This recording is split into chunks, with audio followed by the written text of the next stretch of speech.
Hello guys, welcome back to my channel Lahari does. ఈరోజు అయితే నేను డ్రై ట్యూనా ఫిష్తో ఒక రెసిపీ అయితే చేశాను. కైండ్ ఆఫ్ సెమీ గ్రేవీ అని చెప్పారు. ఈ రెసిపీ చేయడంలో నేనైతే ఒక బ్లండర్ చేశాను. మీరు గెస్ట్ చేస్తే నాకు కమెంట్ చేయండి, లేదా లాస్ట్లో నేనే చెప్పేస్తాను. So let start.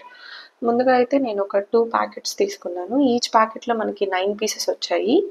Each packet వచ్చి 70 రూపీస్ అనమాట. కొత్తగా ఉంది, ట్రై చేద్దామని తెచ్చుకున్నాను. సో ముందైతే ఒక 2-3 టైమ్స్ వాష్ చేసి ఎక్స్ట్రా వాటర్ని అయితే డ్రైన్ చేసేసాను. డ్రైన్ చేశాక యాజ్ యూజువల్ మ్యారినేషన్కి ఎలా పెడతామో ఉప్పు, పసుపు, కారం, కొద్దిగా ఆయిల్ వేసి ఒక 1 అవర్ మ్యారినేషన్కి పెట్టేశాను. దాని తర్వాత ఫ్రైకి గ్రేవీ కోసము ఆనియన్స్ తీసుకున్నాను. తర్వాత అల్లం, వెల్లుల్లి సపరేట్గా లైట్గా స్మాష్ చేసుకున్నాను. తర్వాత ఒక పచ్చిమిరపకాయ తీసుకున్నాను. ఇంకా కొద్దిగా కరివేపాకు. ఒక పాన్ పెట్టి ప్రీహీట్ చేసుకొని కొద్దిగా ఆయిల్ వేసి కట్ చేసుకున్న ఐటమ్స్ అన్నీ వేసి లైట్గా రోస్ట్ చేసేసాను. గోల్డెన్ బ్రౌన్ కలర్ వచ్చేంత వరకు రోస్ట్ చేస్తే చాలు. ఇంకా పచ్చిమిరపకాయలు అన్నీ దాంట్లోనే ఫ్రై అయిపోతుంది.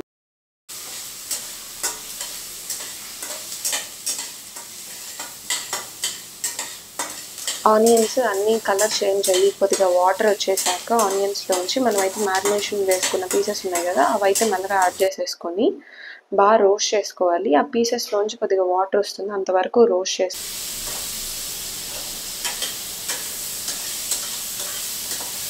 మధ్యలో బాగా కలుపుతూ ఉండాలి, లేదంటే అడుగు అంటిపోతుంది. అడుగు అంటిపోకుండా ఆయిల్ కూడా వేసుకోవాలి. ఆయిల్ కొద్దిగా ఎక్కువ పడుతుంది సెమీ గ్రేవీ కాబట్టి. వాటర్ అయితే దాని నుంచి యూజ్ అవ్వడం స్టార్ట్ అవుతుంది. మనం ఒక 10 to 15 minutes ఆ 20 minutes కూడా కుక్ చేయొచ్చు, ప్రాబ్లం లేదు. అలా కుక్ చేసుకున్నాక ఒక 1/2 లీటర్ వాటర్ అయితే యాడ్ చేయాలి. ముక్క ఇంకా చాలా బాగా ఉడకాలన్నమాట. పైన రోస్ట్ అవుతుంది, లోపలంతా అలానే ఉండిపోతుంది. ఆ వాటర్ అంతా ఎవాపరేట్ అయ్యేంత వరకు కుక్ చేసుకున్నాను. కుక్ చేశాక మసాలాస్ అంటే గరం మసాలా, ఫిష్ మసాలా, కొద్దిగా కారం తక్కువ అనిపించింది, అవి యాడ్ చేసుకొని దించేశాను అంతే. ఇంతకీ మీరు గెస్ట్ చేశారా అసలు నేను ఏం మిస్టేక్ చేశాను? ఏం లేదండి, దీంట్లో ఉప్పు వేసేసాను అనమాట. ఉప్పు చేపల్లో ఎవరైనా ఉప్పు వేస్తారా? నేను ఒక ఫ్లోలో చేశాను అనమాట. సో చికెన్, మటన్ ఎలా చేస్తామో అలానే మ్యారినేషన్ పెట్టేసరికి ఉప్పు వేసేసాను. ఉప్పు వేసానన్న విషయం కూడా నేను మర్చిపోయాను అనమాట. నా ఫ్లోలో నేను చేసేసరికి లాస్ట్లో టేస్ట్ చేస్తాం కదా, వంట అంతా అయిపోయాక ఏమన్నా తక్కువ ఎక్కువ అయిందా అని నోట్లో పెట్టగానే ఉప్పు తప్ప అసలు నాకు ఇంకే టేస్ట్ తెలియట్లేదు. ఇంకా ఉప్పు తగ్గించడానికి నేను చేయని ప్రయత్నాలు అంటూ లేవన్నమాట. ఏం చేశానంటే ఫస్ట్ వాటర్ వేసాను, ఉడకబెట్టాను, తగ్గలేదు. మళ్ళీ గరం మసాలా, ఫిష్ ఫ్రై మసాలా అన్ని మసాలాలు వేసి మళ్ళీ రోస్ట్ చేశాను. కొద్దిగా తగ్గిందనమాట.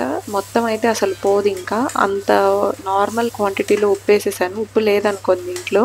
అది నేను చేసిన మిస్టేక్. అయితే ఈ ట్యూనా చేపతో నేను పడ్డాను తంటాలన్నీ పడ్డానమాట. వంట చూడ్డానికైతే చాలా బాగా వచ్చింది. స్మెల్ కానీ, టెక్స్చర్ కానీ, కలర్ కానీ పర్ఫెక్ట్గా కుక్ అయింది. కాకపోతే ఉప్పు వేయడం వల్ల ఏంటంటే వంట మొత్తం పాడైపోయింది.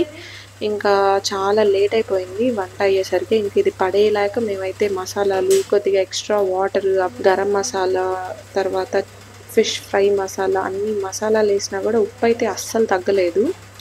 సో మీరు కనుక ఎప్పుడైనా ఉప్పు చేపలు చేస్తే మాత్రం ఉప్పు అసలు వేయకూడదు. ఇది కూడా ఎవరికన్నా తెలియదా అనుకోవచ్చు, కొంతమంది నాలాంటి వాళ్ళు ఉంటారు, వాళ్ళ కోసం అనమాట ఈ టిప్. సో మీరు ఎప్పుడైనా ఉప్పు చేపలు చేస్తే మాత్రం ఏం చేస్తారంటే ముందుగా చేపలు ఒక 2-3 minutes హాట్ వాటర్లో బాయిల్ చేసుకోండి. సో దట్ ఉప్పు అయితే చాలా మటుకు తగ్గుతుందని నాకు చెప్పారు. ఇది నేను కాన్ఫిడెంట్గా చేసి ఫ్లాప్ అయిన వంట. సో మీకు అలానే ఫ్లాప్ వంటలు ఉంటాయి, మనం చాలా హై ఎక్స్పెక్టేషన్స్తో చేసిన అటర్ ఫ్లాప్ అవుతుంది కదా, అలాంటి వంటలు ఏమన్నా మీకు ఉంటే కామెంట్ చేయండి. So this is it. మీకు ఈ వీడియో నచ్చితే like, share and subscribe to Lahari does.